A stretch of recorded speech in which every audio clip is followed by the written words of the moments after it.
언젠가 두 아들을 한강에 던져서 죽였던 아버지의 사건을 기억합니다.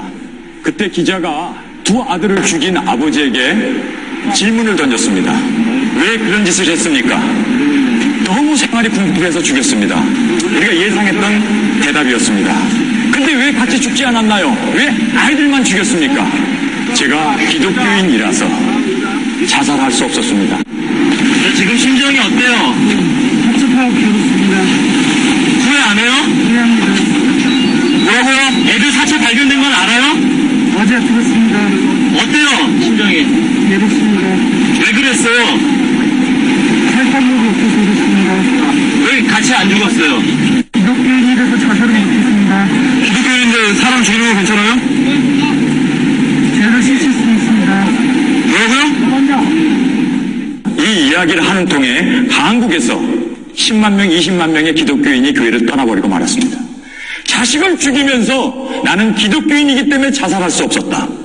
이 기자가 눈에서 눈물을 흘리면서 목이 메이면서 다시 질문을 했습니다. 아니 기독교인이라면서 어떻게 그것도 살인을 할 수 있습니까? 어떻게 자기 자식을 죽일 수 있습니까? 더 끔찍한 대답이 튀어나왔습니다. 살인죄는 씻을 수 있습니다. 그러나 자살은 용서받지 못하기 때문입니다. 저는 이 이야기를 들으면서 한국 기독교의 문제가 바로 여기 있구나라는 것을 깨닫게 되었습니다. 기독교의 구원론이 살인 면허를 준 것처럼 정말 암울했던 그 중세시대의 최대의 타락이 뭐였습니까? 면죄부였어요. 어떤 죄를 져도 돈 주고 면죄부를 사면 그리고 헌금을 하면 죄가 사해진다고 하는 이 악법 때문에 유럽은 암흑시대가 되었고 많은 영혼들은 타락의 온상으로, 그래서 그 사람들은 그렇게 수많은 범죄로 인해서 그냥 면죄부만 사면 죄가 사해진다는 거예요. 여러분, 이것이 얼마나 큰 악법이었습니까? 그런데 현대교회에 우리가 한번 구원받으면 우리의 죄로 인해서 멸망받지 않는다는 거예요. 여러분, 이것이 얼마나 큰 해독이 되고 현대 기독교인들이 지탄을 받고 개독교라는 소리를 들어야 하는 그런 안타까운 일이 되었습니까? 로마서 8장 35절에 누가 우리를 그리스도의 사랑에서 끊으리요? 환난이나 공고나 핍박이나 기근이나 적신이나 위험이나 칼이랴. 기록된 바 우리가 종일 주를 위하여 죽음을 당게 되며 도살할 양같이 여김을 받았나이다 함과 같으니라. 그러나 이 모든 일에 우리를 사랑하시는 이로 말미암아 우리가 넉넉히 이기느니라. 내가 확신하노니 사망이나 생명이나 천사들이나 권세자들이나 현재일이나 장래일이나 능력이나 높음이나 깊음이나 다른 아무 피조물이라도 우리를 우리 주 그리스도 예수 안에 있는 하나님의 사랑에서 끊을 수 없느니라. 여기에 35절에 강조하는 게 뭡니까? 환난, 공고, 핍박, 기근, 적신, 우리 예수 믿는 사람들에게 오는 핍박이었어요. 그런데 그 핍박도 절대로 그리스도의 사랑에서 끊을 수 없다는 것을 강조한 겁니다. 그런데요, 여기에서 장래일이나 현재일이나 높음이나 깊음이나 그 어떤 사탄의 세력도 그리스도 그 사랑에서 끊을 수 없다고 얘기하는데 끊을 수 있는 게 딱 하나가 있습니다. 죄입니다. 여기에 만약에 어떠한 죄도 그리스도의 사랑에서 끊을 수 없다고 얘기하면요, 이것은 우리가 살인면허를 가진 겁니다. 근데 성경에 그렇게 나와 있습니까? 그 무엇도 그리스도의 사랑에서 끊을 수 없다고 얘기하는데요, 죄는 끊을 수 있습니다. 죄라는 말이 여기 나왔다면 바울은 이단이 되고 마는 것입니다. 그런데 죄라는 말이 안 나왔어요. 그런데 현대 교인들은 그렇게 죄를 밥 먹듯 지면서도 나는 구원을 받았다. 한번 구원받은 구원은 잃어버릴 수 없다. 그 사람들에게 대답하고자 하는 내용은 그거예요. 처음부터 구원 없었다, 당신은. 누구든지 하나님을 사랑하노라 하고 그 형제를 미워하면 이는 거짓말하는 자니 보는 바 그 형제를 사랑하지 아니하는 자는 보지 못하는 바 하나님을 사랑할 수 없느니라. 우리가 이 계명을 주께 받았으니 하나님을 사랑하는 자 또한 그 형제를 사랑할지니라. 그래요. 이 말씀을 우리가 보면서 요한은 형제 사랑이라는 열매로 영을 분별할 수 있다고 말을 합니다. 그리고 이런 유의 가르침은 성경이 일렬되게 우리에게 가르쳐주는 바입니다. 여러분 안녕하십니까? 10월 교회에 출석하는 평신도 복음전도 사역자입니다. 오늘 제목은 구원 확신 가지세요. 목사님들 얼마나 위험한 설교인 줄 아십니까? 혹은 모르십니까? 라고 붙여봤습니다. 왜 이렇게 붙였느냐? 구원받지 못한 교인들을, 과반수 이상 교인들을 앉혀놓고 구원 확신 가져라면은 회개하지 말고 그래 살다 죽어 지옥 가라는 그 소리하고 똑같은 거 아닙니까, 목사님들? 목사님들 눈에는 모두가 구원받은 것으로 보입니까? 성경 말씀에 세례만 받으면 다 구원받은 것으로 보여지십니까? 그리고 기독교 방송에 보니까 예수님이 십자가 순교 하셨기 때문에 여러분들이 앞으로 지을 20년, 30년 후에 지을 죄까지 다 용서해 주셨다라고 설교를 하던데 기독교 방송에서 그래 하더라고요. 그러면은 20년, 30년 후에까지 죄 좀 지어도 된다, 그런 뜻입니까? 그리고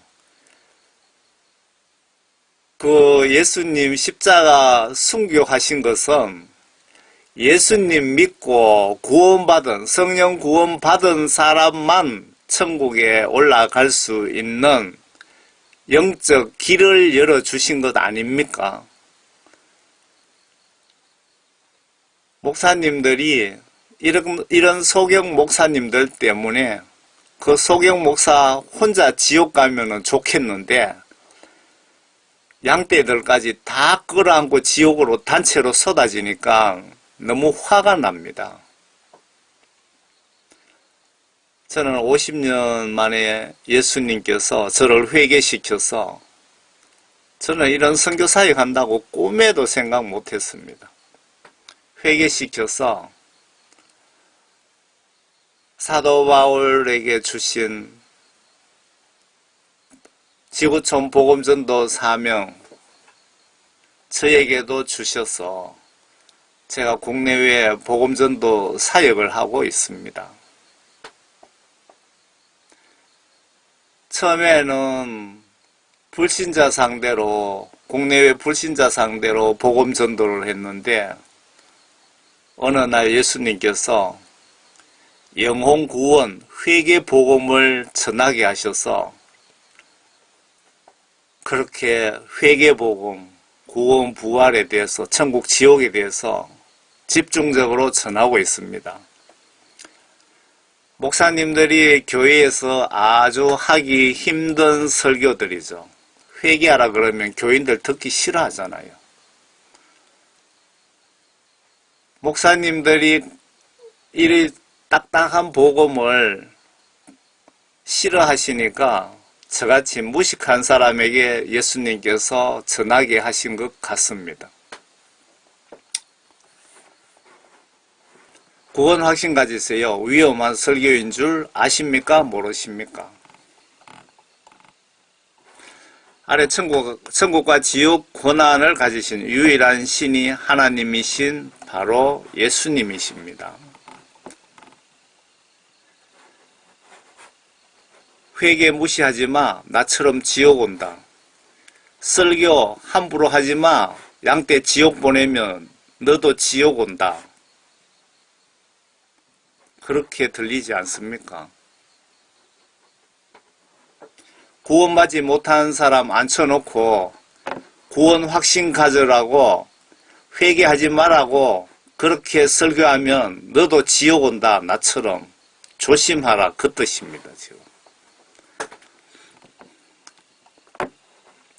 예수님으로부터 받은 믿음 성령 구원 선물은 나의 욕망, 욕심, 탐심, 사탄 유혹들로부터 죽을 때 그 시간까지 이기는, 지키는 자에게만 주어지는 영적 축복 아닐까요?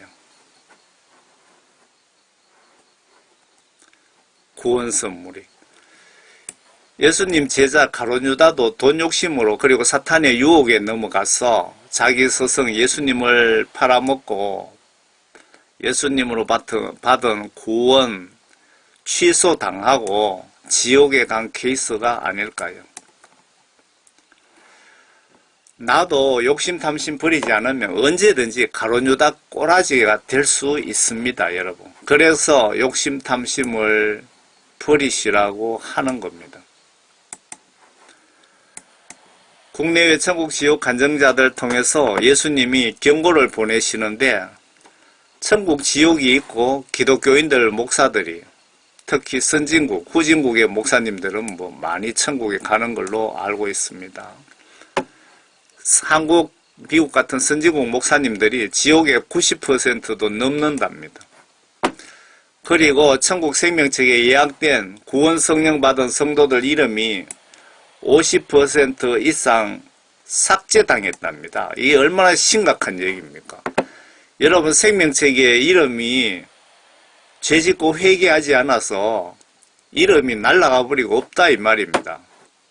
죽으면 지옥 간다 그 뜻입니다. 날마다 회개하는, 그런데 날마다 회개하는 성도들의 이름은 반짝반짝 빛이 나더랍니다. 여러 사람들이 그 천국 간증하면서 그렇게 얘기하고 있습니다.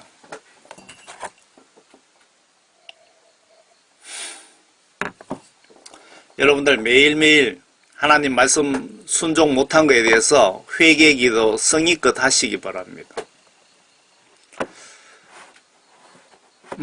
반짝반짝 빛이 나더라고 증언을 하는데, 내가 10년 전에 가난할 때 예수님을 성경대로 잘 믿고 구원받았는데, 지금은 내가 잘 살기에 자본주의는 부가 권력이기에 남들처럼 대우받고 싶고 명예 가지고 싶고 비싼 차, 비싼 아파트, 비싼 옷 가지고 싶고 사모님, 사장님 소리 듣고 싶고 여러 탐욕으로 하나님 눈 밖으로 나감으로써 받은 성령 구원 취소당한 기독교인이 50%가 넘는다는 것인데, 제가 드리고 싶은 말씀은 지금 내가 죽는다면 천국 갈 준비가 되었는가?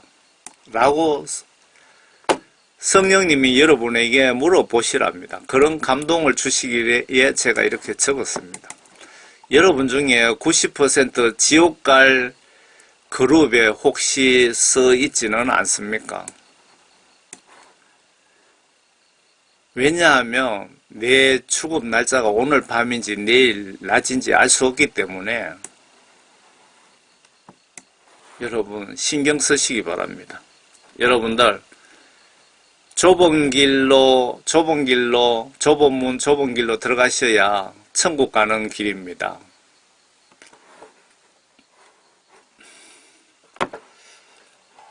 아래 구원받은 사울왕이 하나님 지시들을 무시하다가 흔히 사용하는 말로 성경 하나님 말씀 불순종하다, 하나님으로부터 선물 받은 구원 성령 취소된 실예를 좀 봅시다. 구원받지 못한 기독교인들에게 예배 시간에 구원 확신가들라는 목사님들 설교가 영적으로 성경 시각으로 맞는지 아닌지 보시고, 먼저 목사인 내가 하나님께 구원 성령 받았는지 확인해 보시고 회개하여 구원받고 천국 가시길 바랍니다. 기독교인 지옥 간 것은 영적으로 목사님들 책임입니다. 양떼 영혼 구원 위에 순교 각오하십시오. 이런 각오 없으면 영혼 심판 때 심히 걱정하셔야 됩니다. 구약시대 사울왕도 하나님이신 예수님께 정식으로 선택 구원받은 케이스가 아닙니까? 그런데 하나님 말씀 지시를 거부하는 바람에 하나님으로부터 즉시 버림당하고 하나님께 직접 사탄의 저주의 영을 선물 받고 죽었는데, 그 왕이 상식적으로 천국 갔을까요? 지옥 갔을까요? 사무엘상 9장입니다. 제가 다 읽으면 좋겠지만 시간을 절약하려고 빨간 글씨만 보겠습니다. 하나님의 집사 심부름하시는 선지자 사무엘을 통하여 사울 왕으로 정식으로 선택받게 됩니다. 그에게 사울이라는 아들이 있었다. 위에 자기 아버지죠. 그는 탁월하고 순수한 청년이요 이스라엘 자손 가운데 그보다 더 준수한 사람이 없었으니 그는 백성의 누구보다도 어깨 위만큼 크더라. 주께서 사울이 오기 전날 사무엘의 귀에 일러 말씀하시기를, 내일 이맘때 내가 베냐민 땅에서 온 한 사람을 내게 보내리니 너는 그에게 기름을 부어 내 백성 이스라엘을 다스릴 대장으로 삼으라. 그가 내 백성을 팔레스타인 손에서 구해내리라. 이는 내가 내 백성을 돌아보았음이니 그들의 부르짐이 내게 상달되었기 때문이라 하셨더라. 사무엘이 사울을 보자 주께서 그에게 말씀하시기를 내가 내게 말하였던 그 사람을 보라. 이 사람이 내 백성을 치리하리라 하시니라. 그때 사울이 성문에 있는 사무엘에게 다가가서 말하기를 내가 청하오니 선견자의 집이 어디 있는지 내게 말해 주소서 하니 사무엘이 사울에게 대답하여 말하기를 내가 선견자라. 나보다 앞서 산당으로 올라가라. 오늘 너희가 나와 함께 먹을 것이요 내일 내가 너를 보내면 내 마음속에 있는 모든 것을 내게 말하리라. 그들이 산당에서 성읍으로 내려온 후 사무엘이 지붕 위에서 사울과 이야기하더라. 사울 왕이 이렇게 하나님으로부터 정식으로 선택받고 성령 구원받은 왕입니다. 그런데 뒤편에 가면 하나님 지시를 무시하는 바람에 왕에서 폐함을 당하고 저주받고 죽어 지옥 갔다 이 얘기입니다.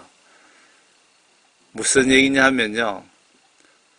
구원받은 사람도 하나님 성경 말씀 지시를 하나님 말씀을 거부하면 지옥 간다 이 얘기입니다. 받은 구원 취소당하고 그걸 여러분들에게 직접 주기 위해서 제가 이 메시지를 작성한 겁니다.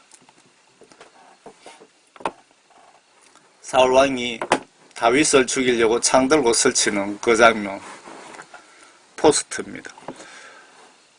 사무엘상 10장입니다. 그러자 사무엘이 기름 한 병을 가져다가 그것을 사울의 머리에 붓고 그에게 입맞추며 말하기를 이것은 주께서 그의 유업을 다스릴 대장으로 너에게 기름 부으셨기 때문이 아니냐.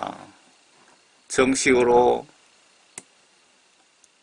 사울이 왕으로 선택받는 장면이죠. 그 후에 팔레스타인들이 거점 있는 하나님의 산에 이르리니 그쪽으로 가서 성읍에 이르러 솔테리와 붓과 피리와 하프를 앞세우고 산당에서 내려오는 선지자의 무리를 만나려니 그들이 예언할 것이라. 그때 주의 영이 내게 임하시니 내가 그들과 더불어 예언하고 다른 사람으로 변하리라. 여기에 주의 영, 구약시대 때 성령님이 이렇게 역사하셨습니다. 저는 신약시대 때만 성령님이 역사한 줄 알았거든요. 그걸 보니까 창세기 첫 장 첫 줄입니까? 하나님의 영이 수면 위에 운행하셨다고 나오던가요? 그러니까 천지 만물 창조를 하나님께서 성령님과 하나님의 말씀으로 입으로 천지 창조하셨다 하는 걸, 그러니까 성령님이 구약시대 때부터 이렇게 역사하셨다 하는 것을 말씀드리는 겁니다. 그때 주의 영이 내게 임하시니 내가 그들과 더불어 예언하고 다른 사람으로 변하리라. 이런 표적이 내게 임하면 너는 기회가 내게 주어지는 대로 행하라. 이는 하나님께서 너와 함께 하심이라. 하나님의 영이 그에게 임하니 그가 그들 가운데 예언하더라. 사무엘상 12장입니다. 24절부터 보겠습니다. 너희는 주께서 너희를 위하여 얼마나 큰 일을 행하셨는지를 생각하고 오직 주를 두려워하고 너희 마음을 다하여 진리로 그분을 섬기라. 그러나 만일 너희가 여전히 악하게 행하면 너희와 너희 왕이 다 진멸되리라고 하더라.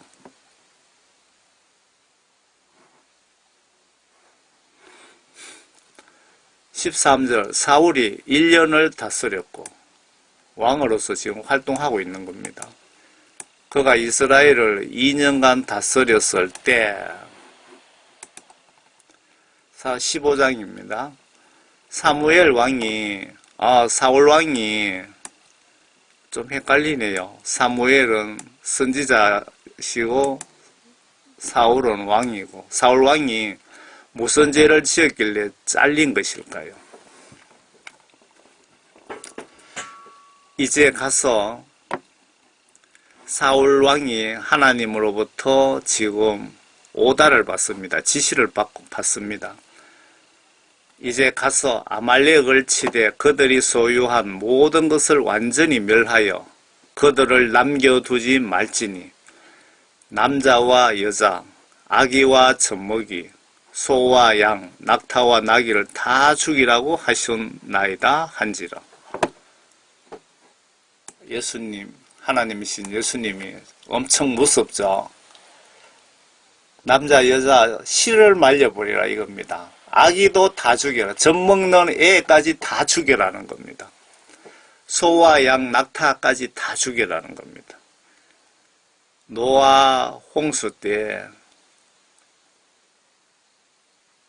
그 임산부든 갓 태어난 애기든 다 썰어버린 바로 그분이 하나님이신 예수님입니다. 공의의 예수님. 예수님 여러분 안 무섭습니까? 예수님이 하신 말씀 이렇게 하라 저렇게 하라고 지시하신 거 여러분들 그냥 무시하고 불순종하시는 분들 여러분들은 정말 간이 배 밖에 나오신 분들 아닙니까? 저는 성령 구원받고 예수님이 얼마나 무서운지 북한의 김정은 원자탄보다도 1000만 배도 더 무섭더라고요. 예수님이. 사울이 백성을 모아 틀라임에서 그들을 계수하니 보병이 20만이요. 유다 사람이 1만이더라. 옛날에도 군인은 엄청 많았네요. 20만 같으면 엄청나거든요. 그러자 사울이 하윌라에서부터 이집트 건너편 술에 이르기까지 아말렉인들을 쳤으며 아말렉인들의 왕인 아각을 사로잡고, 원래 아각도 다 죽여야 되는 거 아닙니까? 그 모든 인간은 다 죽여라 그랬죠. 모든 백성을 칼날로 완전히 멸하였더라. 요 아래 하나님 지시를 무시 불순종함으로 죽어 지옥 가게 됩니다. 한번 보세요. 그러나 사울과 백성이 아각을 살려두었고, 여기서 그러나라고 적혀가 있잖아요. 사울과 백성이 아각을 살려두었고, 지금 여기서 하나님 말을 일단 불순종했죠. 그리고 양들과 소들과 기름진 것들과 어린 양들과 모든 좋은 것 중에서 가장 좋은 것은 남겨두고 완전히 멸하기를 원치 아니하였으며 천하고 쓸모없는 것들만 다 완전히 멸하였더라. 사울왕이 여기서 하나님 지시를 이렇게 어김으로 해서 죽어 지옥 가게 되는 겁니다. 구원받은 사울왕이 이렇게 불순종해서 구원 취소되고 지옥 가는 케이스를 한번 보세요. 그러자 주의 말씀이 사무엘에게 임하여 말씀하시기를 내가 사울을 세워 왕으로 삼은 것 후회하노니 이는 그가 나를 따르는 것에서 돌이켜 내 계명들을 이행하지 아니하였음이라 하신지라. 사무엘이 슬퍼하며 밤새도록 주께 부르짖더라. 사무엘은 그래도 사울왕을 사랑하는가 봅니다. 그 밤새도록 슬퍼하며 기도했다고. 사무엘이 사울을 만나려고 아침에 일찍 일어났을 때 누군가가 사무엘에게 고하여 말하기를 사울이 칼멜에 왔으니 보소서 그가 자기를 위하여 한 장소를 세우고 돌아가서 길갈로 내려갔나이다 하더라.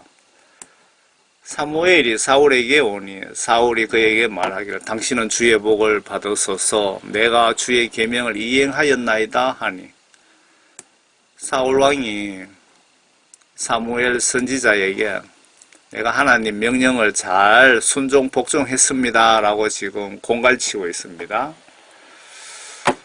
사무엘이 말하기를 그렇다면 내 귀에 들리는 이 양들의 울음소리와 내가 듣고 있는 소들의 울음소리는 어찌 된 것입니까? 라고 하니 사울이 말하기를 무리가 그것들을 아말렉인들에게 끌고 왔으니 이는 백성이 주 당신의 하나님께 제사를 드리려고 양들과 소들 중 가장 좋은 것으로 남겨둔 것이며 나머지는 우리가 완전히 멸하였나이다 하더라. 그러자 사무엘이 사울에게 말하기를 가만 계시옵소서. 그러면 내가 간밤에 주께서 내게 말씀하신 것을 왕에게 말씀드리리다 하니 사울이 그에게 말하기를 말씀하소서 한지라. 사무엘이 말하기를 왕이 스스로를 하찮게 여기고 있을 때에 이스라엘 지파들이 우두머리로 세워지지 아니하였으며 주께서 당신을 이스라엘을 다스릴 왕으로 기름 붓지 아니하였습니까? 주께서 왕을 떠나 보내시면서 말씀하시기를 가서 죄인들인 아말렉인들을 완전히 멸하고 그들이 진멸될 때까지 그들과 싸우라고 하셨는데 어찌하여 왕은 주의 음성에 복종하지 아니하고 탈취물에만 달려들어 주의 목전에서 악을 행하였나이까 하니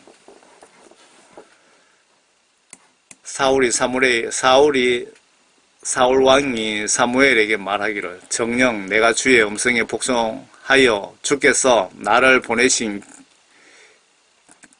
길로 갔으며 아말렉 왕 아각을 끌어왔고 아말렉인들을 완전히 멸하였나이다. 그러나 백성이 완전히 멸했어야만 했던 탈취물 중에서 주 당신의 하나님께 길갈에서 제사를 드리기 위하여 가장 좋은 것으로 양들과 소들을 취하였나이다 하더라. 사울 왕은 아주 살찌고 좋은 짐승들은 하나님께 제사 지내려고 죽이려니까 아까워서 가지고 왔다 그렇게 얘기하고 있습니다. 그러자 사무엘이 말하기를 주께서 번제와 희생제를 주의 음성에 복종하는 것만큼 크게 기뻐하시겠나이까? 보소서 복종하는 것이 희생제물보다 낫고 경청하는 것이 순양의 기름보다 낫나이다. 사울이 그렇게 사무엘 선지자에게 이야기를 했더니 말씀했더니 사무엘 선지자가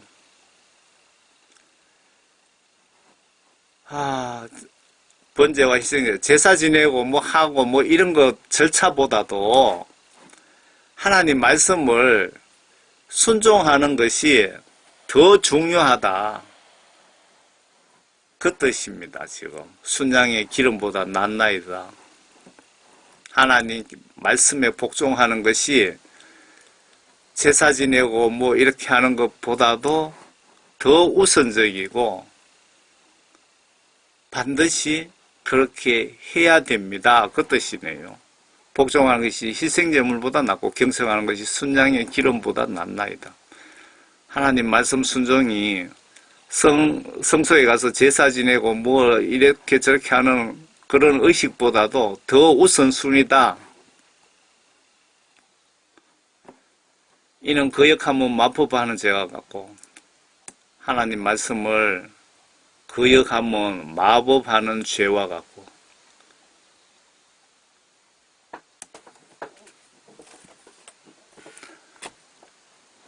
완고함은 행악과 우상 숭배와 같음이니이다. 완고함은 행악과 우상 숭배와 같음이니이다. 아주 중죄를 지었네요. 하나님 말씀 불순종이 지옥하고도 남을 범죄를 지금 지은 겁니다.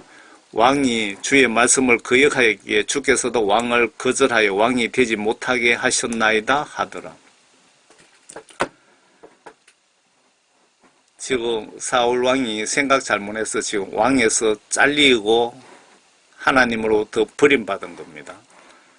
사울이 사무엘에게 말하기를 내가 죄를 지었나이다. 내가 주의 계명과 당신의 말씀을 어겼으니 이는 내가 백성을 두려워하고 그들의 음성에 복종하였나이다. 이제 사울 왕이 바른 말하는 겁니다. 진실을. 내가 백성을 두려워하고 그들의 음성에 복종하였나이다. 하면서 후회하고 있는 겁니다. 그러므로 이제 내가 당신께 청하오니 나의 죄를 용서해 주시고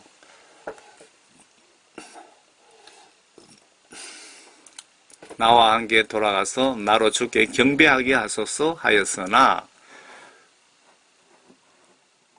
사무엘이 사울에게 말하기를 내가 당신과 함께 돌아가지 아니하리니 이는 왕이 주의 말씀을 거역하였으며 또 주께서도 왕을 거절하여 이스라엘을 다스릴 왕이 되지 못하게 하셨음이니이다 하더라. 사무엘이 가려고 돌아서자 사울 왕이 그의 옷자락을 차보니 그것이 찢어지더라. 사무엘상 19장입니다. 사무엘이 사울이 그의 집에서 손에 창을 쥐고 앉아있을 때 주께로부터 온 악령이 사울에게 임하였는데 다윗은 손으로 연주하고 있더라. 사울 왕은 여기서 죽게 되는데 100% 지옥행입니다. 어떤 목사님들은 몸은 죽었지만 영혼은 천국 같다고 믿고 있는 목사님들도 있는 것 같더라고요. 그때 팔레스타인인들이 이스라엘과 싸웠는데 이스라엘 사람들이 팔레스타인들을 앞에서 도망하다가 길보아산에서 죽임을 당하여 쓰러지니라. 지금 이스라엘하고 팔레스타인하고 엄청 티격태격 내싸우잖아요. 역사적으로 수백 년입니까? 이때부터 이전부터인지는 모르겠지만 오래 전부터 이렇게 싸웠습니다. 사울을 대적하는 싸움이 격렬해지자 활 쏘는 자들이 그를 맞춘지라 사울 왕이 화살에 맞았습니다. 그가 활 쏘는 자들로 인하여 심한 부상을 입으니라. 그때 사울이 그의 병기던 자에게 말하기를 내 칼을 베어 그것으로 나를 찌르라. 내 칼을 빼어 그것으로 나를 찌르라. 이 할례받지 않은 자들이 와서 나를 찔러 나를 욕되게 할까 함이라 하였으나 그의 병기던 자가 원치 아니하였으니 이는 그가 심히 무서워하였음이더라. 그러므로 사울이 칼을 취하여 그 위에 엎드려지니라. 사울이 자살했습니다. 보니까 날 좀 죽여달라 그러니까 안 죽여주니까 칼을 뺏어서 자기가 그 칼 위에 엎어졌다 이거죠. 사울의 병기던 자가 사울이 죽은 것을 보고 그도 똑같이 자기 칼 위에 엎드려져 그와 함께 죽으니라. 그리하여 사울이 죽고 그의 세 아들과 그의 병기던 자와 그의 모든 사람이 그날에 함께 죽으니라. 지금 제가 말씀드리고 싶은 것은 이렇게 정식으로 하나님으로부터 구원, 선택받은 왕도 하나님 지시를 거부함으로 해서 하나님으로부터 버림받고 하나님으로부터 보낸 악령, 사탄을 보내갖고 사울이 나쁜 짓 하게 하고 죽게 됩니다. 이렇게 저주받아 죽은, 하나님으로부터 저주받아 죽은 사울이 구원받았을까요? 아니면 지옥 갔을까요? 100% 지옥입니다.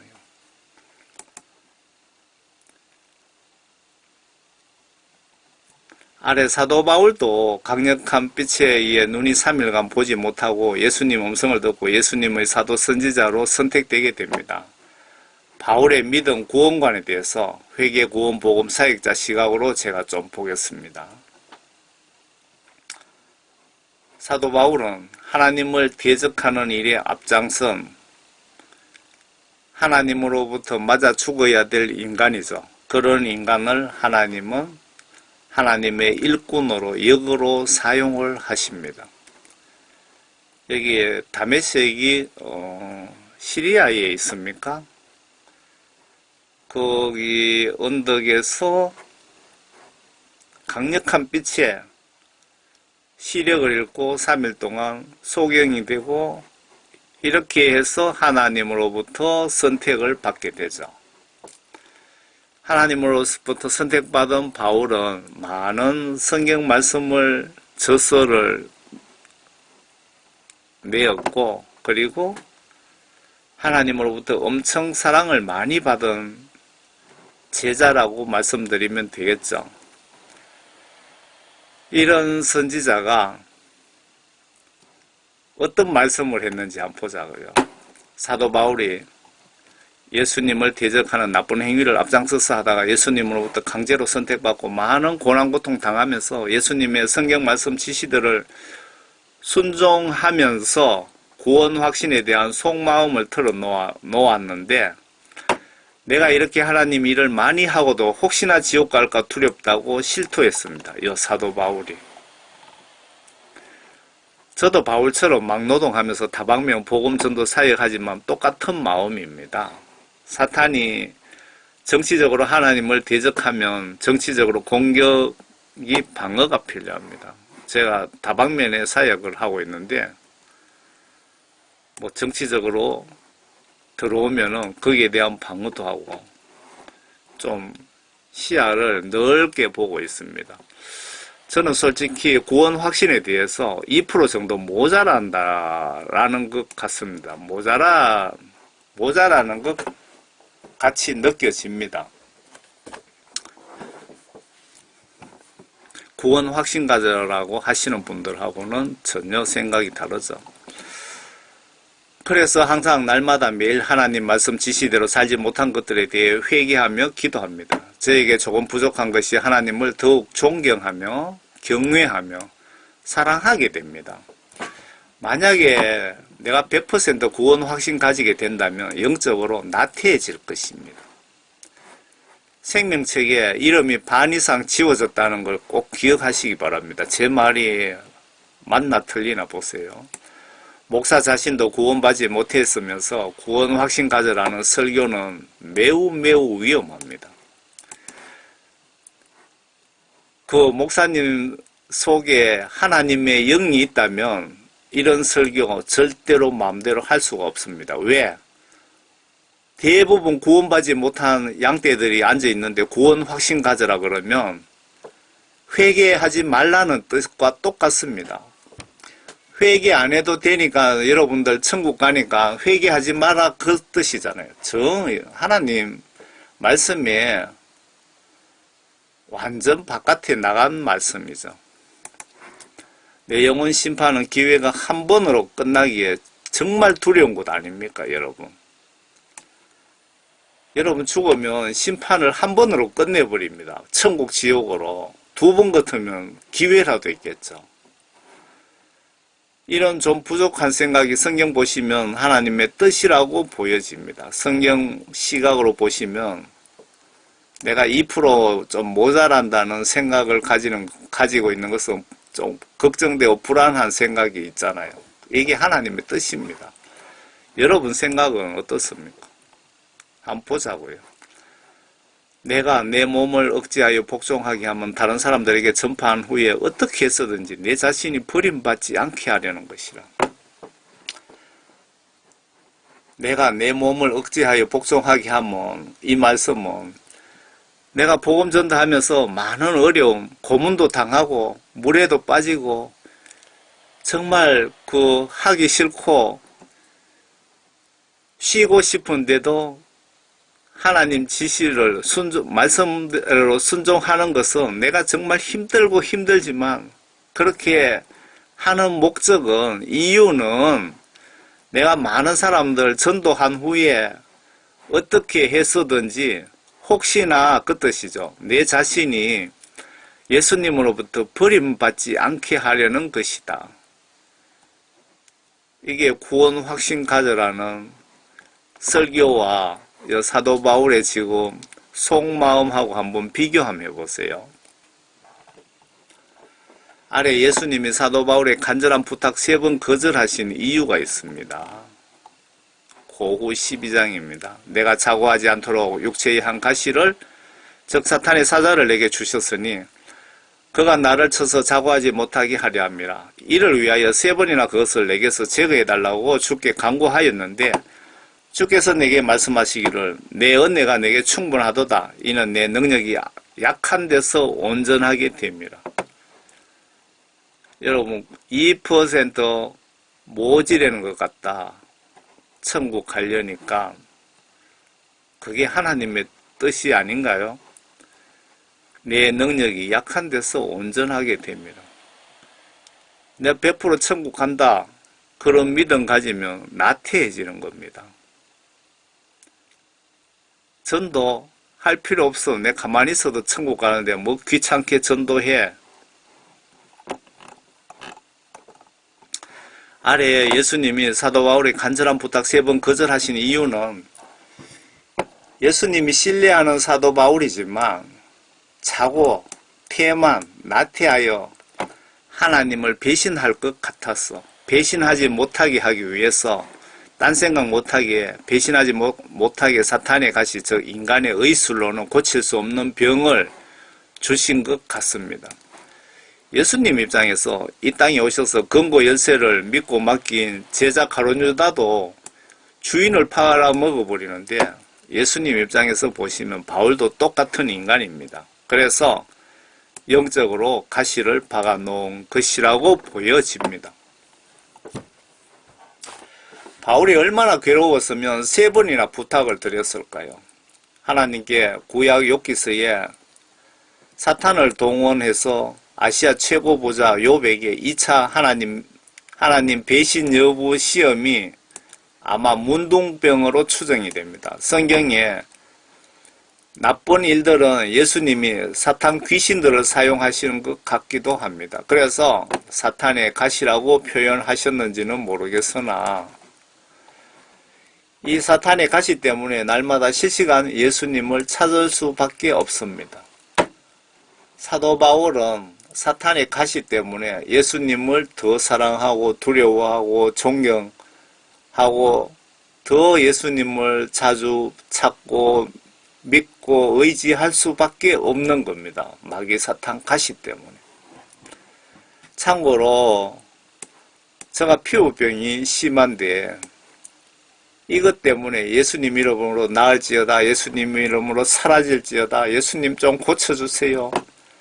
사도 바울 가시라면 좀 알려주세요. 그러면 감사하게 생각하겠습니다 하면서 막 기도하거든요. 만약에 이런 피부병이 없으면 예수님 안 찾았겠죠. 하면서 이 병은 예수님이 안 고쳐주시면 불가능하다는 마음을 저는 가지고 있습니다.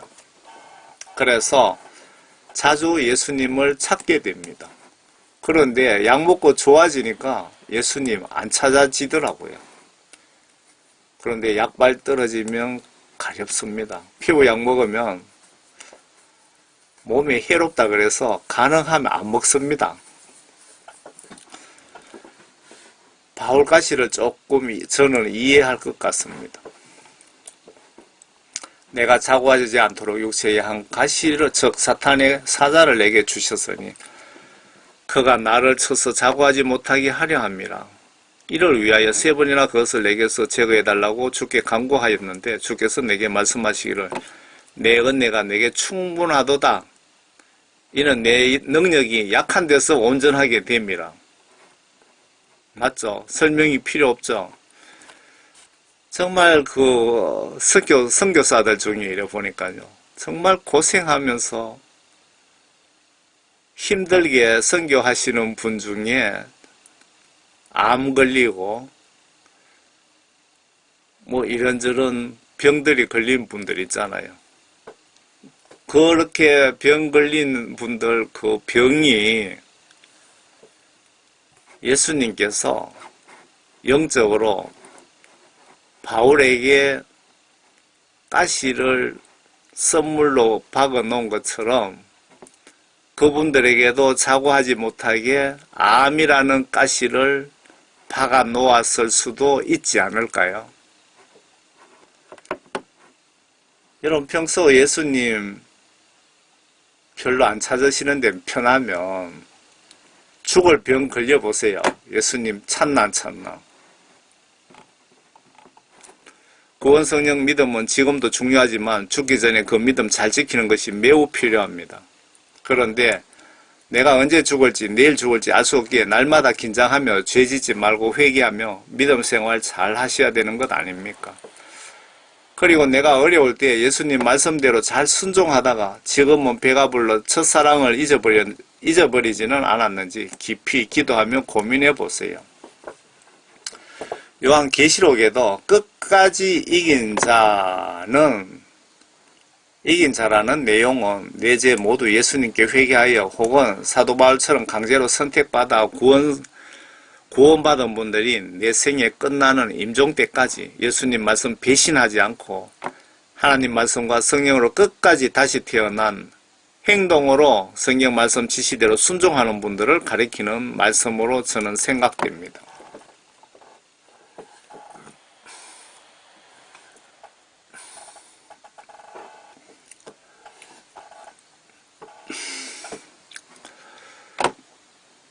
요한계시록 보면요.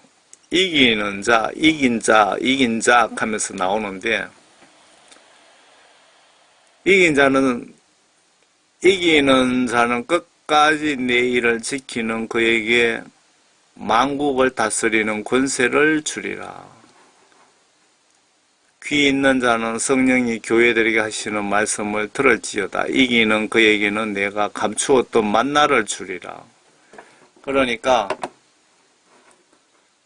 이긴 자란 여러분들이 하나님으로부터 받은 성령 구원을 임종 때까지 죽을 때까지 끝까지 지키는 자를 말하는 것 같습니다. 그런데 천국 지옥 간정에 여러분 구원받은 성령 구원받으신 분들이 반 이상 다 이름이 지워졌다 그러잖아요. 구원받은 자들조차도 이름이 지워졌다. 성령 구원 취소당한 사람들, 교인들 앉혀놓고 구원 확신가져라는 그런 설교하면은 예수님이 기뻐하실까요? 아니면 마귀사탄 두목 루시퍼가 기뻐하실까요? 한국 교회를 위협하는 이단에는 두 종류가 있다. 하나는 교리형 이단이고 다른 하나는 교주형 이단이다. 교리형 이단은 제가 이거 국민일보에서 발췌한 겁니다. 말 그대로 성경 해석과 교리가 비성경적이다. 예를 들어보자. 예수님은 하나님과 마리아와의 성관계로 태어났다. 그 성관계로 태어난 것이 아니고 성령님 역사로 태어나신 거죠. 루시퍼가 예수님의 동생이다. 이거는 마귀사탄이 예수님 동생이라 이 말이네요.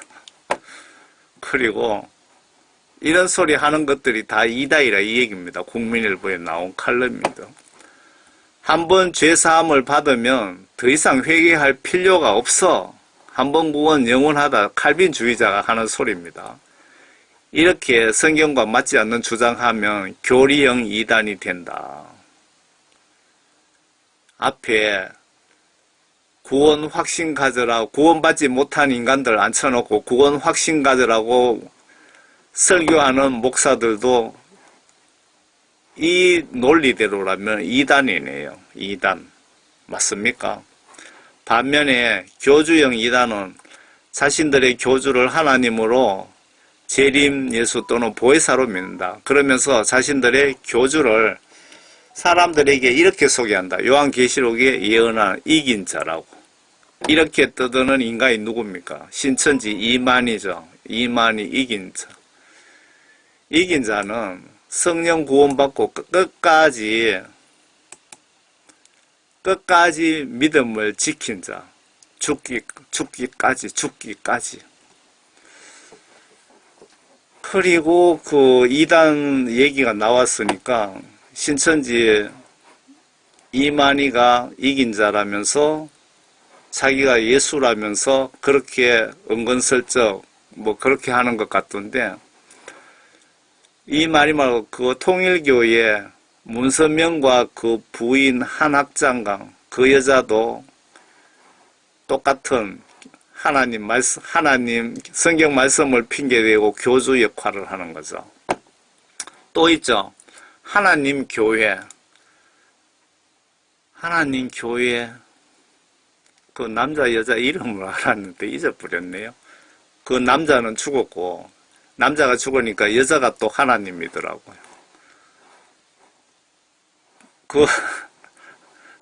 아니 인간이 하나님이라 그러는데 그걸 하나님으로 믿는 수십만 수백만 그 인간들이 참 기가 막히네요.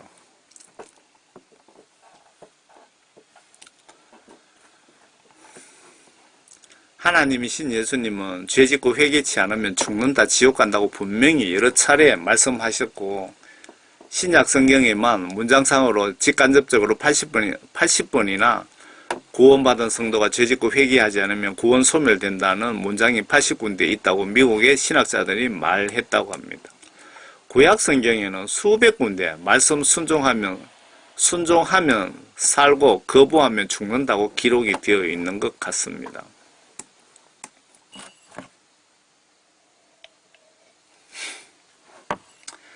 그런데 성경 말씀 일주일 가도 한 달 가도 성경 말씀 한번 보지도 않고 구원받으려고 회개하려고 노력도 한번 하지도 않은 수두룩하게 앉아있는 기독교인들 앉혀놓고 구원 확신 가져라는 그런 목사님들 회개하시기 바랍니다. 회개. 지옥 가고 싶으면 혼자 가시든지. 반대로 죄를 알게 모르게 지었다면 진실되게 회개한 자는 용서해 주신다고 기록하고 있습니다. 성경 시각으로 죄가 뭘까요? 예수님 입장에서 보시면 예수 하나님의 각종 지시들을 내가 불순종 무시하는 것이 죄입니다. 앞에 사울왕 하나님 지시를 무시했잖아요. 위에 사울왕처럼 아이고 여자고 다 죽여라고 지시했는데 아각인간 그 왕은 살려주고 살찐 동물은 다 살려주고 다 죽이지 않은 것이 지옥 갈 죄입니다. 그 구원받은 자도 죄짓고 회개하지 않으면 지옥 보낸다고 명확하게 설명해 놓은 부분이 에스겔 33장입니다.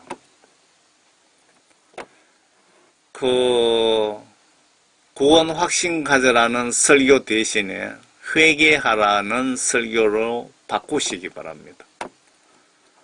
그러므로 너희 자야 내 백성의 자손들에게 말하라. 의인의 의인은 그의 허물의 날에 그를 구해내지 못하리라.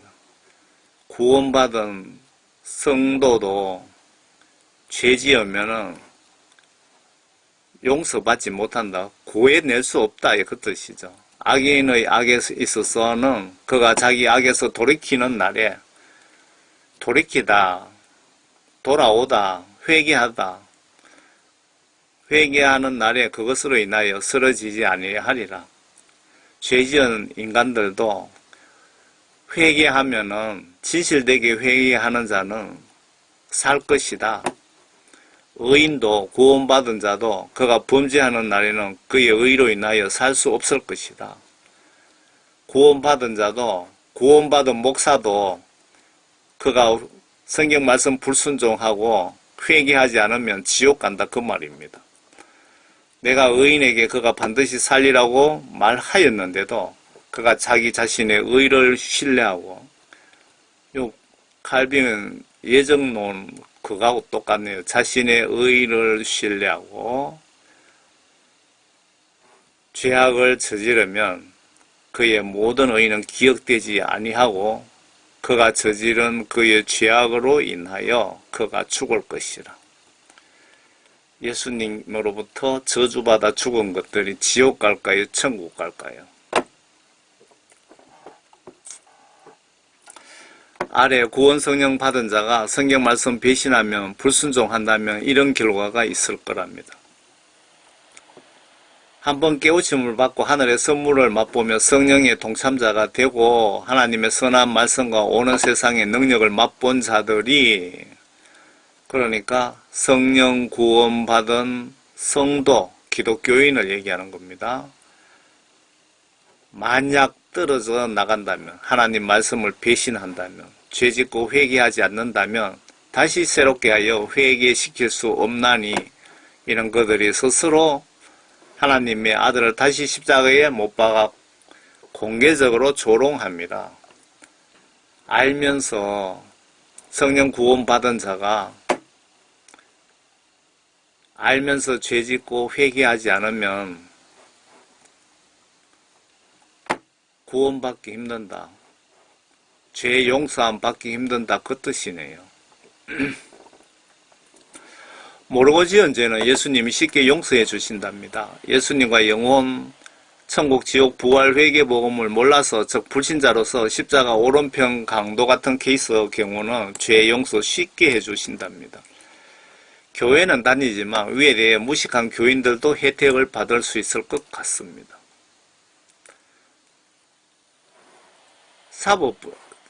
사법부에서 죄인의 형량을 결정할 때 범죄 동기와 마음을 보고 결정한답니다. 구약 성경에 다 있는 내용인데 도둑이 배가 고파서 훔쳤는가 아니면 그 반대인가, 한 번인가 두 번인가, 상습범인가, 아주 지능적으로 범죄를 했는가 단순하게 했는가 등등으로 형량을 결정합니다.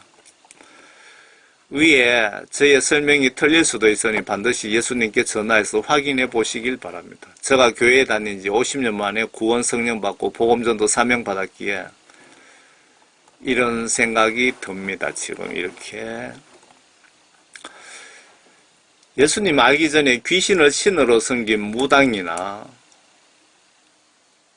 부처를 신으로 섬긴 스님이나 많은 사람 죽인 살인자라고 해도 아래 천국 헌법의 혜택을 받을 수 있다고 보시면 맞지 않을까요? 천국 헌법 혜택을 받을 수 있다고 보시면 맞을 것 같습니다. 영적으로 예수님 천국, 지옥, 영혼, 부활에 대해 복음을 몰랐기에 쉽게 구원받을 수 있다고 보여집니다. 누가복음 12장에 또 자기 주인의 뜻을 알면서도 준비하지 않았거나 주인의 뜻에 따라 행하지 않은 종은 매를 많이 맞으리라. 죄인 줄 알면서 죄 지은 인간들은 매를 많이 맞는다 이 얘기입니다. 성경 말씀에 예수님은 구원받은 인간들이 죄 지으면은 거기에 대한 반드시 대가를 치릅니다. 대가를. 반면에 알지 못하고 맞을 짓을 한 자는 매를 적게 맞으리라. 이는 많이 받은 자에게서는 많이 찾게 될 것이요 또 사람들이 많이 맡긴 자에게는 더 많이 달라고 할 것이기 때문이라. 모르고 지은 죄는 쉽게 예수님께서 용서해 주신다고 합니다. 레위기 5장에 모르고 지은 죄도 영적으로 죄값은 있답니다. 죄값은. 여기도 알지 못하고 맞을 짓을 한 자는 매를 맞기는 맞되 적게 맞는다. 레위기 5장에도 보면은 또 어떤 사람이 주의 명령들에 의해 행하는 것이 금지된 이런 것들 중에 그러니까 성경 말씀에 하지 말라 그랬는데 하기나 하라 그랬는데 하지 않았거나 어떤 것을 범하면 죄를 지으면 비록 몰랐을지라도 죄가 되나니 그는 자기 죄악을 담당할지라. 모르고 지은 죄도 죄는 죄라는 겁니다. 아래 실수로 지은 죄도 처벌 대상이라고 합니다.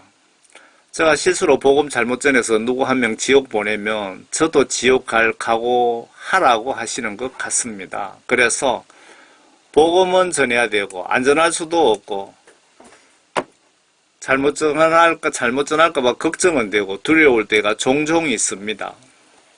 예수님이 실수한 것 안다. 그렇지만 죄값은 받아야 된다고 밑에 말씀하시네요.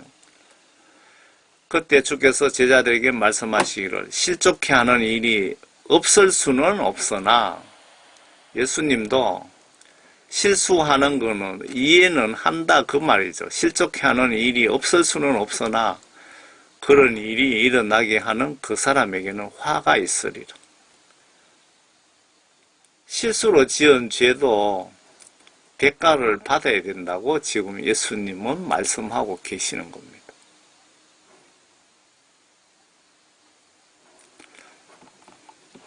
아래 성경 말씀 지시를 따르는 자는 복받고 무시하는 자는 저주받는다고 명백하게 기록 중입니다. 나를, 하나님을 미워하는 자들은 자식들 3대 4대까지 그 조상의 죄악을 그 자손들에게 미치게 하고, 하나님을 사랑하고 하나님 말씀을 순종하는 자에게는 수천 대까지 자비를 베푼답니다.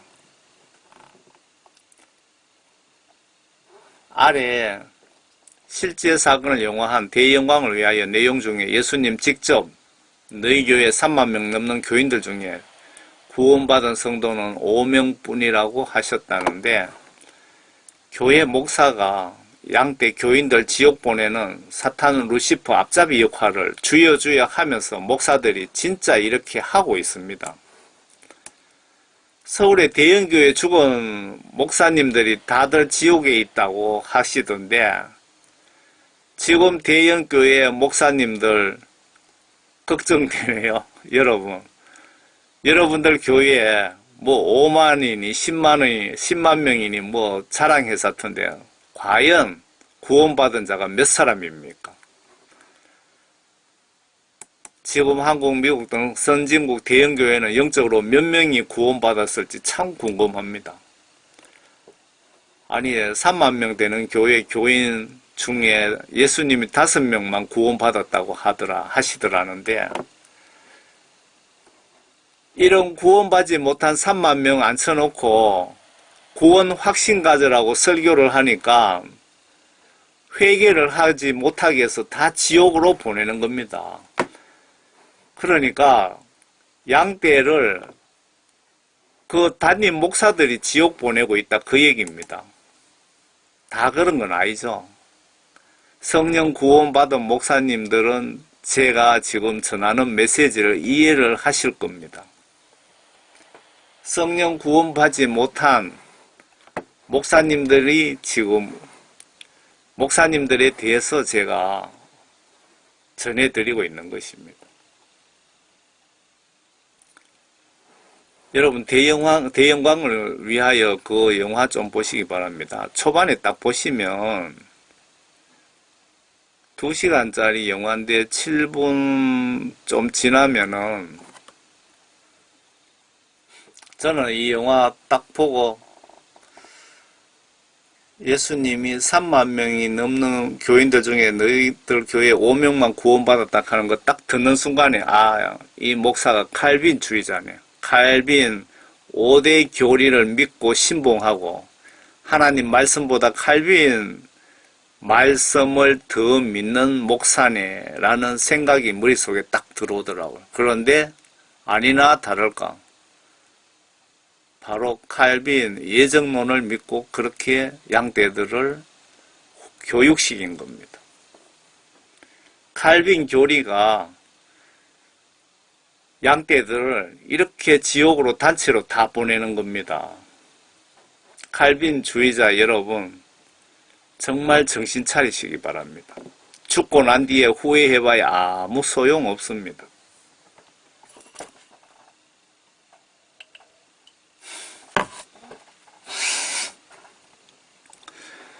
치우천 목사님들 구원 확신 가져라는 설교 대신에 회개하라고 하세요. 나의 잘못된 설교 한마디가 교인들 모두 지옥 보낼 수 있습니다. 매주 설교 때마다 회개 말씀, 순종, 천국, 지옥, 부활, 죄에 대한 책망을 지금은 시기적으로 외칠 때입니다. 지금은. 한마디로 교회에 나오다 안 나오시는 분이 천국, 지옥의 실체를 알렸다면 교회 나오지 말라고 교회 철조망 쳐놓아도 뚫고 나옵니다. 왜? 지옥 가기 싫어서. 천국, 지옥에 대한 복음을 똑바로 알려줬다면 교회 오지 마라 그래도 다 나옵니다. 천당 가기 위해서. 천국, 지옥, 영혼 구원, 회개 방법, 하나님의 진리 책망 똑바로 진리를 가르치세요.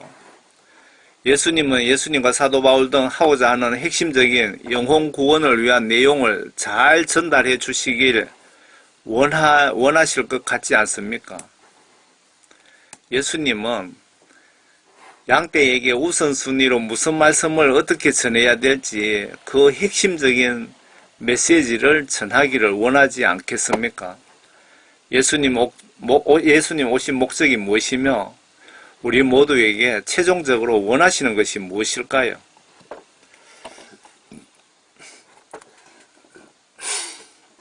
예수님은 목회자들에게 내 대신에 목사 너희들이 내 양떼 사탄에게 한 명도 뺏기지 말고 전원 천국으로 보내달라는 무언의 명령을 받고 계십니다. 여러분들은 책임감을 가지세요. 세계가 역병을 통한 하나님의 영적 경고를 받게 된 영적 배경이 선배 목사들 책임 아닙니까? 진리를 똑바로 가르쳤다면 왜 예수님께서 이렇게까지 화가 났겠습니까? 성경 말씀에도 어느 지역만 역병, 전쟁 이렇게 경고하시는데 전 세계적으로 이렇게 역병을 허락하신 것은 예수님이 엄청 화가 나신 겁니다. 누구 때문에?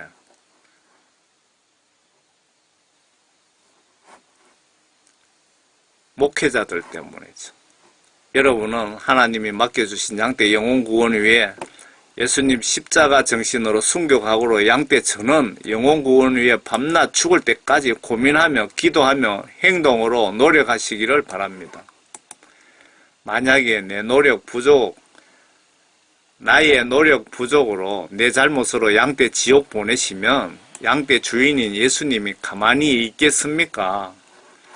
심판 때 두려워서 똥오줌 싸고 싶지 않으시면 순교 각오하세요. 목회자님 여러분, 성경 지시대로 하나님 말씀 잘 순종하셔서 모두 천국에서 만납시다. 여러분과 가정에 예수님의 영접 축복이 가득하시기를 바랍니다. 저는 총교회 평신도 사역자입니다. 감사합니다. 언젠가 두 아들을 한강에 던져서 죽였던 아버지의 사건을 기억합니다. 그때 기자가 두 아들을 죽인 아버지에게 질문을 던졌습니다. 왜 그런 짓을 했습니까? 너무 생활이 궁핍해서 죽였습니다. 우리가 예상했던 대답이었습니다. 근데 왜 같이 죽지 않았나요? 왜 아이들만 죽였습니까? 제가 기독교인이라서 자살할 수 없었습니다. 지금 심정이 어때요? 답답하고 괴롭습니다. 후회 안 해요? 후회합니다. 뭐라고요? 애들 사체 발견된 건 알아요? 어제 들었습니다. 어때요? 심정이? 괴롭습니다. 왜 그랬어요? 살 방법이 없어서 그렇습니다. 왜 같이 안 죽었어요? 기독교인이라서 자살은 못했습니다. 기독교인인데 사람 죽이는 거 괜찮아요? 죄를 씻을 수 있습니다. 뭐라고요? 이 이야기를 하는 통에 한국에서 10만 명, 20만 명의 기독교인이 교회를 떠나버리고 말았습니다. 자식을 죽이면서 나는 기독교인이기 때문에 자살할 수 없었다. 이 기자가 눈에서 눈물을 흘리면서 목이 메이면서 다시 질문을 했습니다. 아니 기독교인이라면서 어떻게 그것도 살인을 할 수 있습니까? 어떻게 자기 자식을 죽일 수 있습니까? 더 끔찍한 대답이 튀어나왔습니다. 살인죄는 씻을 수 있습니다. 그러나 자살은 용서받지 못하기 때문입니다. 저는 이 이야기를 들으면서 한국 기독교의 문제가 바로 여기 있구나라는 것을 깨닫게 되었습니다. 기독교의 구원론이 살인 면허를 준 것처럼 정말 암울했던 그 중세시대의 최대의 타락이 뭐였습니까? 면죄부였어요. 어떤 죄를 져도 돈 주고 면죄부를 사면 그리고 헌금을 하면 죄가 사해진다고 하는 이 악법 때문에 유럽은 암흑시대가 되었고 많은 영혼들은 타락의 온상으로, 그래서 그 사람들은 그렇게 수많은 범죄로 인해서 그냥 면죄부만 사면 죄가 사해진다는 거예요. 여러분, 이것이 얼마나 큰 악법이었습니까? 그런데 현대교회에 우리가 한번 구원받으면 우리의 죄로 인해서 멸망받지 않는다는 거예요. 여러분, 이것이 얼마나 큰 해독이 되고 현대 기독교인들이 지탄을 받고 개독교라는 소리를 들어야 하는 그런 안타까운 일이 되었습니까? 로마서 8장 35절에 누가 우리를 그리스도의 사랑에서 끊으리요? 환난이나 공고나 핍박이나 기근이나 적신이나 위험이나 칼이랴. 기록된 바 우리가 종일 주를 위하여 죽음을 당케 되며 도살할 양같이 여김을 받았나이다 함과 같으니라. 그러나 이 모든 일에 우리를 사랑하시는 이로 말미암아 우리가 넉넉히 이기느니라. 내가 확신하노니 사망이나 생명이나 천사들이나 권세자들이나 현재일이나 장래일이나 능력이나 높음이나 깊음이나 다른 아무 피조물이라도 우리를 우리 주 그리스도 예수 안에 있는 하나님의 사랑에서 끊을 수 없느니라. 여기에 35절에 강조하는 게 뭡니까?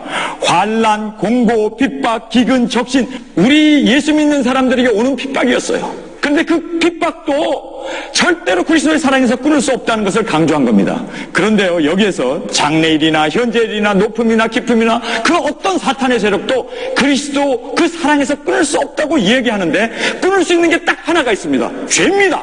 여기에 만약에 어떠한 죄도 그리스도의 사랑에서 끊을 수 없다고 얘기하면요, 이것은 우리가 살인면허를 가진 겁니다. 근데 성경에 그렇게 나와 있습니까? 그 무엇도 그리스도의 사랑에서 끊을 수 없다고 얘기하는데요, 죄는 끊을 수 있습니다. 죄라는 말이 여기 나왔다면 바울은 이단이 되고 마는 것입니다. 그런데 죄라는 말이 안 나왔어요. 그런데 현대 교인들은 그렇게 죄를 밥먹듯 지면서도 나는 구원을 받았다, 한번 구원받은 구원은 잃어버릴 수 없다, 그 사람들에게 대답하고자 하는 내용은 그거예요. 처음부터 구원 없었다. 당신은 누구든지 하나님을 사랑하노라 하고 그 형제를 미워하면 이는 거짓말하는 자니 보는 바 그 형제를 사랑하지 아니하는 자는 보지 못하는 바 하나님을 사랑할 수 없느니라. 우리가 이 계명을 주께 받았으니 하나님을 사랑하는 자 또한 그 형제를 사랑할지니라. 그래요.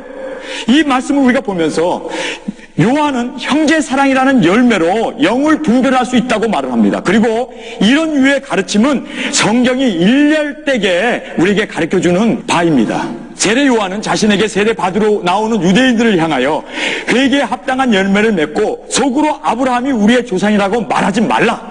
자기들은 택함을 받았고 자기네들은 선민이고 아브라함이 우리의 믿음의 조상이라고 암만 외쳐대도 열매가 없으면 버리운 자라는 거예요. 열매를 맺지 못하면 나무 밑에 놓여진 도끼로 잘라버린다고 말씀하고 있습니다.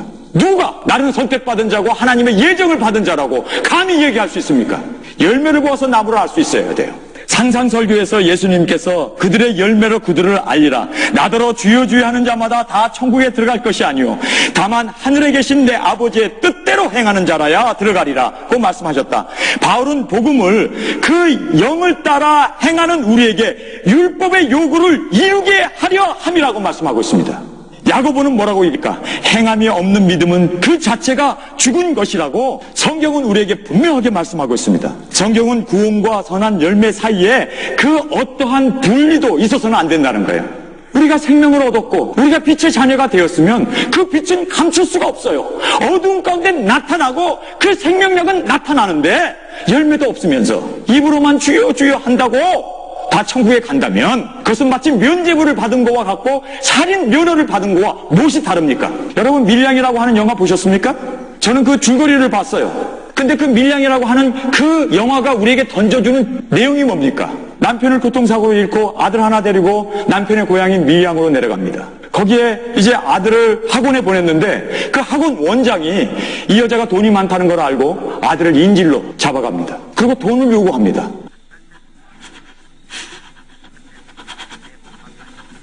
엄청난 돈을 갖다 줬는데도 며칠 후에 아들은 싸늘한 시체로 돌아옵니다.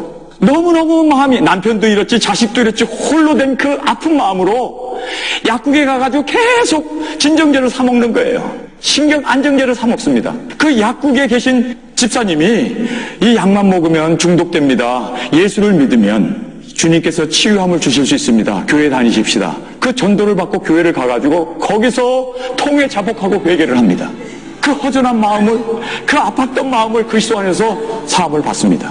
문제는 여기에서 끝나는 게 아니에요. 여기서부터 시작이 됩니다. 그런데도 자기 아들을 죽인 학원 원장을 미워하는 증오심이 계속 있는 거예요. 하나님 용서하게 해주십시오. 주님이 나의 죄를 용서해 주셨고 나를 하나님의 자녀로 받아주셨다면 나도 용서할 수 있게 해주십시오. 이거를 풀 수 있게 해주십시오. 간절히 기도하다가 드디어 이분이 용기를 냅니다. 정말 용서하기 힘들지만 내가 감옥에 쫓아가가지고 살인자를 만나면서 내가 당신을 용서한다. 그리스도의 이름으로 용서한다. 라고 고백하기로 작정을 합니다. 떨리는 마음으로 잠도 안 오죠. 그런데 용서해야 된다는 주님의 명령을 받고 이 여자는 정말 힘든 길을 주님이 하라고 했으니까 순종하고 가요. 가가지고 면회를 신청하고 그 살인자 앞에 둘이 앉습니다. 물론 가운데 유리를 놓고 둘이 구멍 뚫린 유리 앞에서 서로 이야기를 합니다. 제가 여기 오는 길이 참으로 힘들었습니다. 이제 그리스도의 이름으로 당신을 거제까지 얘기하는데 그 안에서 들리는 소리가 뭔지 할렐루야! 나도 예수 믿고 구원받았어요. 이제 나한테 와서 용서 구할 것도 없어요. 나 구원받았어요. 너무 쉽게 얘기해버리는 거예요. 정말 그 얘기를 했을 때 이 안에 있는 사람이 내가 당신의 아들을 죽였어요. 내가 돈에 눈이 어두워갖고 살인을 했어요. 용서해주세요. 얼마나 가슴 아파요. 통에 자복을 해야 되는데 자복도 없고 회개도 없으면서 구원받았다는 거예요. 얼마나 편리합니까? 이 자매가 거기서 충격을 받은 거예요. 이게 진정한 용서인가? 정말 이게 진정한 구원인가? 하나님 앞에 꼬꾸라지지도 않고 회개도 안 하면서 나 구원받았다고, 나 이제 교회 다닌다고, 나 성경 읽는다고, 그렇게 쉽게 살인죄까지도 넘겨버리는 그것을 보면서 이 자매가 이거는 뭔가가 잘못됐다. 기독교에 구원론에 문제가 있구나. 그리고요, 교회는 가요. 갔는데 뒷자리에 앉아서 목사님이 용서의 설교를 하는데 우리가 그리스도 안에 있으면 어떤 죄도 다 용서받는다. 그 설교를 하는데 그 여자가 갑자기 거짓말이야, 거짓말이야. 유행가를 불러대는 거예요.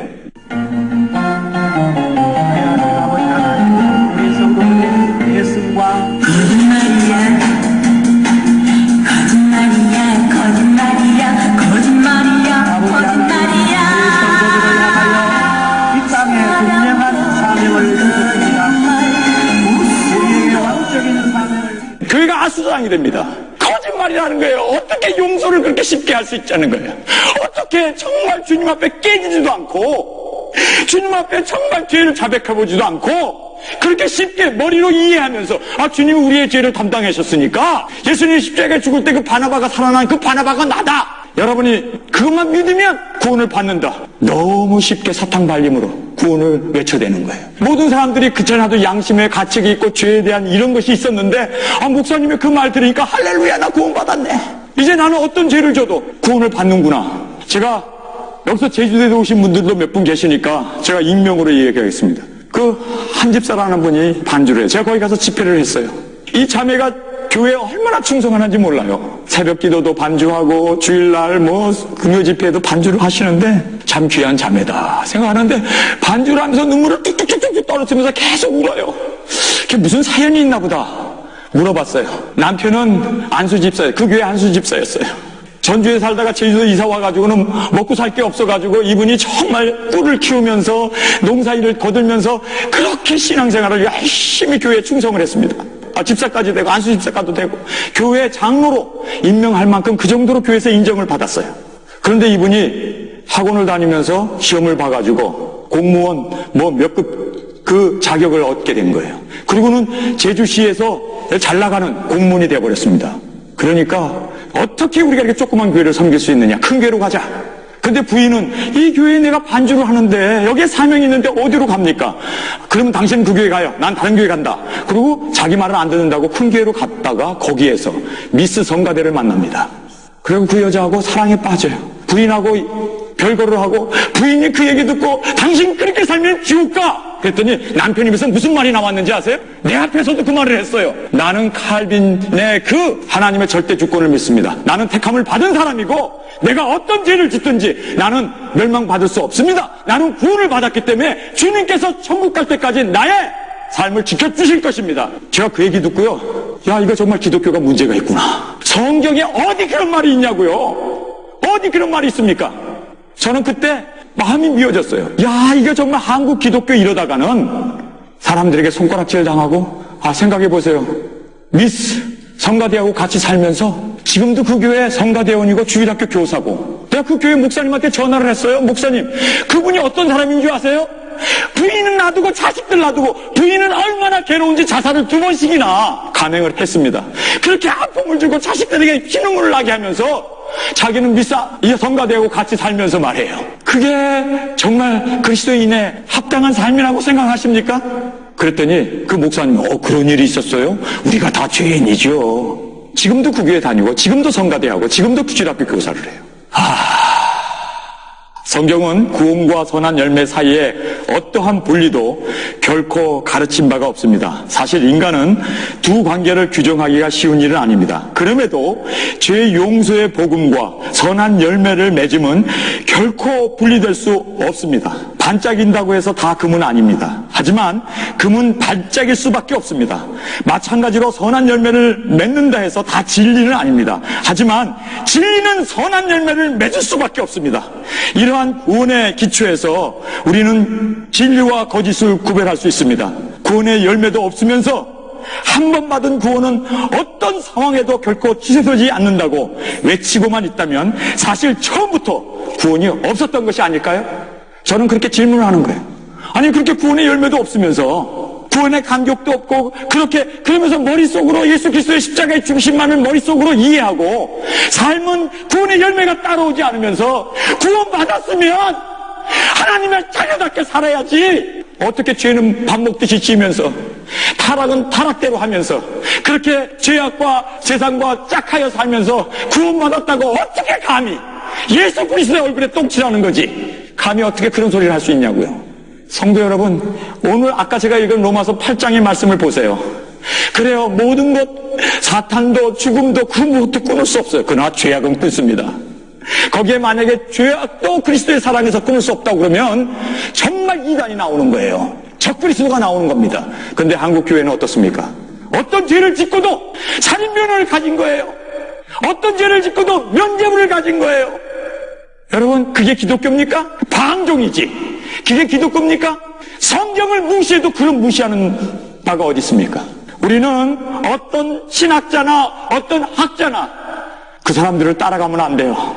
그들도 인간일 뿐입니다. 우리는 하나님의 말씀을 따라가야 돼요. 오늘 이 본문 말씀을 보면서 저는 사실 충격을 받았습니다. 여러분, 요한은 어떤 사람입니까?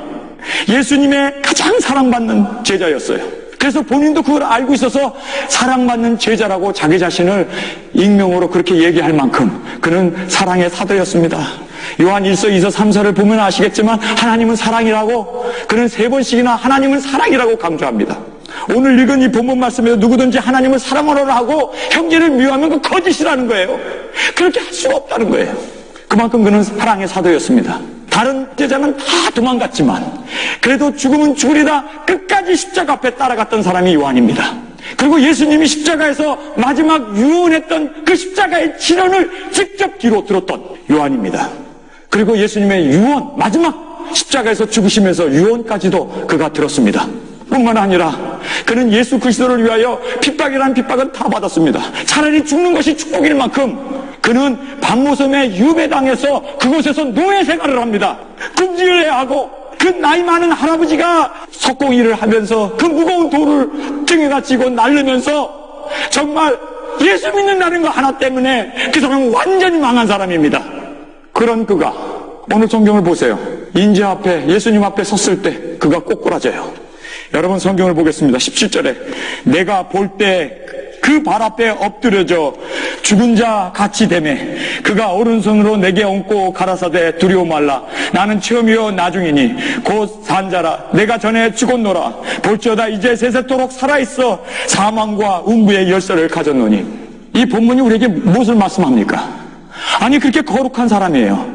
아니, 늙은 사람이 그것도 유배지에 가가지고 반모섬이라는 그 조그만 섬에서 감옥살이를 하는데 죄를 지으면 뭘 죄를 짓겠어요? 생각해 보세요. 이제 죽을 날이 머지않은 사람이 거기서 도둑질을 하겠어요? 거짓말을 하겠어요? 그 유배지에서 죄를 지으려고 해도 지을 것이 없는 그런 감옥살이를 하고 있어요. 그런 그가 주님 앞에 꼬꾸라져요. 주님 앞에 엎드려져 죽은 자처럼 됩니다. 여러분, 제가 여러분에게 너무너무 중요한 얘기 하나 할 거예요. 여러분이 이 세상에 살면서 엎드려져 죽은 자가 되지 않으면 언젠가 죽은 후에 주님 앞에, 그 심판자 앞에서 엎드려져 죽을 거예요. 그때는 피눈물을 흘리면서 가슴을 치면서 통에 자복하고 이를 갈아도 툴레이 기회가 없어요. 우리 모든 사람은 다 죽습니다. 죽은 후에 우리에게 심판이 있어요. 지금 살아있을 때 이 시간에 엎드려져야 되고 이 시간에 우리가 죽어야 돼요. 이 시간에 주님 앞에 회개하고 가슴을 치면서 엎드려져 죽은 자처럼 되지 않으면 여러분, 죽은 후에 이래 갈며 가슴을 치면서 통에 잡아간다 하더라도 늦어버린 거예요. 지금 해야 합니다. 지금 해야 합니다. 저는 아프리카를 좋아하는 이유가 뭔지 아세요? 제가 이 설교를 하면요, 거기 있는 사람은요, 설교 듣다가 자리에서 일어나서 계속 통곡하면서 울어요. 2시간, 3시간 울어요. 그리고 정말 주님 안에서 통곡하고 피눈물 흘리면서 가슴을 치면서 회개한 후에 그들은 집으로 가요. 근데 이 서양은 어떻습니까? 1시간 안에 예배 다 끝내야 돼. 1부 예배가 있고 2부 예배가 있는데 그 사이에 1시간 안에 다 끝내야 돼. 그러니 설교 말씀 듣고 회개가 또 미루어져요. 세상에 나가서 헛짓다 해. 한쪽 귀를 듣고 한쪽 귀를 흘려버리는 말씀이 되고 말아요. 이게 현대교회의 비극입니다. 이게 현대교회가 머릿속으로만 진리를 이해하고 삶으로 손과 발로 나타나지 못하는 안타까운 현실입니다. 너무 시간에 매여 있고 너무 바쁘고 정말 회개보다 더 급한 게 있으면 갖고 나와보라고 그러세요. 이 세상에 회개보다 더 시급하고 우리에게 영생을 주고 축복이 되는 게 있습니까?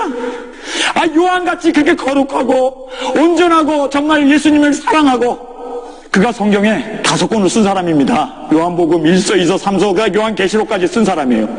그런 온전한 사람도 주님 앞에 꼬꾸라졌어요. 하물며 우리 같은 죄인이야 얼마나 주님 앞에 꼬꾸라져야 할까요? 저는 이 말씀을 보면서 설교 준비하다가 제 컴퓨터 앞에 엎드려졌어요. 하나님 용서해 주십시오. 내가 죄를 졌습니다. 주님 용서해 주십시오. 정말 성경을 보면요, 악한 사람은 깨닫지를 못해요. 그러나 회개할 수 있다는 것 자체가 얼마나 축복인지 몰라요. 성도 여러분, 오늘 집 가기 전에, 교회를 나서기 전에 이게 나의 인생의 마지막 기회다. 내가 주님 앞에서 이제 언제 주님이 나를 부르면, 오늘 저녁에 주님이 나의 영혼을 부른다면 내가 주님 앞에 섰을 때 죄 짓다 주 앞에 서겠어요? 부끄러운 가운데 그때 꼬꾸라지겠어요? 그때 죽은 자처럼 되겠어요? 살아있을 때, 요한도 지금 박모섬에서 살아있을 때 꼬꾸라지고 죽었기 때문에 그는 천국 가가지고 왕관을 쓰고 주님 앞에 생명을 누릴 줄 믿습니다. 성도 여러분, 구원받았다고 자신하지 마십시오. 남겨야 됩니다. 열매를 맺어야 합니다. 이것이 성경적인 것입니다. 이것이 주님이 우리에게 주시는 교훈입니다. 회개에 합당한 열매를 맺어야 돼요. 여러분, 현대 교인들이 예수 믿는 사람이나 믿지 않는 사람이나 똑같이 방탕하고, 믿는 사람들은 오히려 면죄부를 가졌고 살인 면허를 가졌는지 더 과감하게 죄를 짓고 더 큰 일들을 저지르고 신문지상에 튀어나오는 사람들 보세요. 왜 그렇습니까? 왜 이런 일이 우리 가운데 일어나느냐고요. 회개에 합당한 열매를 맺지 못하는 거예요. 여러분, 우리가 긴장을 잃어버리면 우리는요, 방종에 빠지고 맙니다. 예수님이 오신다고 하는 그 긴장감 속에 주님이 나의 영혼을 언제라도 부를 수 있고 내가 주님 앞에 언제라도 갈 수 있다, 그 긴장감을 가져야, 그 긴장감 속에서 살아야 우리가 정결한 신부로 살아요. 그 긴장감을 잃어버리면 오늘도 있고 내일도 있고 모레가 있고 그러면 세상 사는 것에, 보이는 것에 푹 빠져가지고 영적인 그 긴장감을 잃어버리고 우리는 방탕하게 살 수밖에 없습니다. 왜 초대교회 교인들이 그렇게 그들이 예수님의 재림을 사모하면서 살았는지 아세요? 2000년 전 사람들이, 요한도 마지막에 뭐라고 하면 주여 오시옵소서, 아멘, 오시옵소서, 그 고대 가운데 그 긴장감 속에 살았던 이유는, 그렇게 안 살면 우리 인간은 대형교회 큰 교회들처럼 됩니다. 베레칩 받아도 된다고? 그거 안 받으면 교회 문 닫아야 되니까. 월표 받는 사람들이 11조 내야 교회가 운영이 되니까. 베레칩 안 받. 저는요, 어떤 분이 저한테 전화 왔어요. 목사님 큰일 났어요. 그래서 왜요? 아니, 생명보험을 들어놨는데 생명보험 회사에서 편지가 날라왔대요. 어느 날 몇 월 며칠까지 베리칩 안 받으면 당신 보험 죽어도 못 받는다. 수령할 수 없다. 받아라. 날짜를 딱 정해갖고 줬다는 거예요. 근데 자기가 생명보험을 100만 불짜리 들어놨는데 베리칩 받아야 100만 불 수령하는데, 물론 자기가 받는 게 아니라 죽으면 자식들에게 돌아가는데, 여러분, 이제 생명보험 가진 사람들한테 통지가 날라와요. 생명보험 수령하려면 베리칩 받아야 된다는 거예요. 왜 이렇게 강제적으로 이렇게 밀어붙일까요? 미이라고 하는 이런 자유주의 국가에서 이게 말씀이 이루어지는 거예요. 그런데도 베리칩 받아도 좋다? 요한과 같이 그렇게 거룩했던 사람도, 하나님의 말씀을 받아 적을 수 있었던 그런 성결한 사람도, 성령으로 거듭나고 성령 안에서 그렇게 말씀을 정말 있는 그대로 다 생명을 다해서 받아 적었던 그 사명자도 주님 앞에 꼬꾸라져야 했고 엎드려져야 했습니다. 하물며 우리 같은 사람이야, 하물며 나 같은 죄인이야, 얼마나 엎드려져야 돼요. 얼마나 우리가 주님 앞에 죄인임을 자백해야 돼요. 얼마나 내가 많은 사람들에게 마음에 상처를 주고, 내가 얼마나 많은 사람들에게 나의 욕심 때문에. 여러분, 성경을 보세요. 단기 선교여행 갔다 오면 내 인생 그래도 의미는 이랬어. 내 인생의 무의미함에서 탈출하고 있다는 사실입니다. 여러분, 조금 전에 말씀드렸던